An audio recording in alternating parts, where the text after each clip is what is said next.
ఇప్పుడు మనం చేయాల్సిన పని ఏంటంటే చెడ్డ అప్పుల్ని మంచి అప్పులుగా మార్చడం లేదా ఎగ్గొట్టగలిగే లోన్లను ఎగ్గొట్టలేని లోన్లుగా మార్చడం.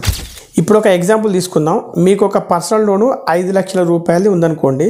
దాని ఈఎంఐ 13,000 రూపాయల దాకా ఉంటుంది. ఇప్పుడు మనం అదే 5 లక్షల రూపాయలకు మార్టిగేజ్ లోన్ తీసుకుంటే ఈఎంఐ కేవలం నెలకు 5,000 మాత్రమే కట్టాల్సి ఉంటుంది. అంటే నెలకు 8,000 రూపాయలు మిగులుతున్నాయి. వీటిని మీరు వేరే దగ్గర ఉపయోగించుకోవచ్చు.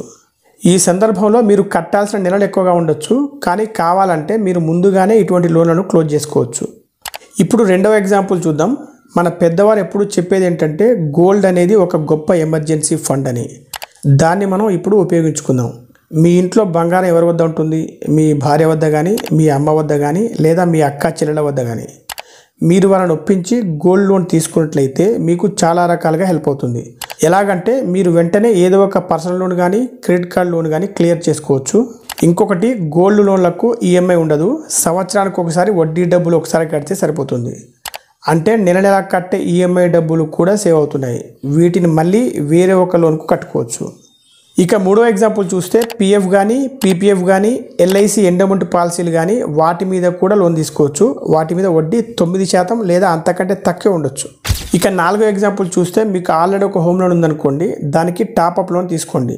1 లక్ష రూపాయల టాపప్ లోన్ తీసుకుంటే నెలకు ఈఎంఐ 900 కూడా పడదు.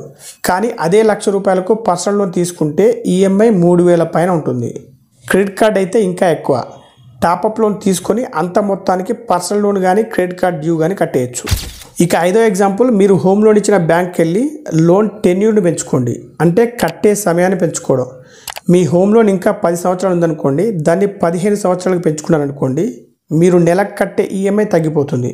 20,000 ఉన్న ఈఎంఐ 15,000 అయితే మీ క్యాష్ ఫ్లో పెరుగుతుంది. ఇప్పుడు చెప్పుకున్న 5 సందర్భాల్లోనూ ఇంకొక వెసులుబాటు కూడా ఉంది. హోమ్ లోన్లు, గోల్డ్ లోన్కి సంబంధించి 1-2 ఈఎంఐలు మిస్ అయినా కూడా బ్యాంక్ వాళ్ళు పెద్దగా ఒత్తిడి చేయరు. మీరు పర్సనల్ లోన్లు క్రెడిట్ కార్డులతో కంపేర్ చేసుకుంటే కొద్దిగా ఫైన్ మాత్రం వేసి పాత ఈఎంఐలు మాత్రం కట్టమంటారు.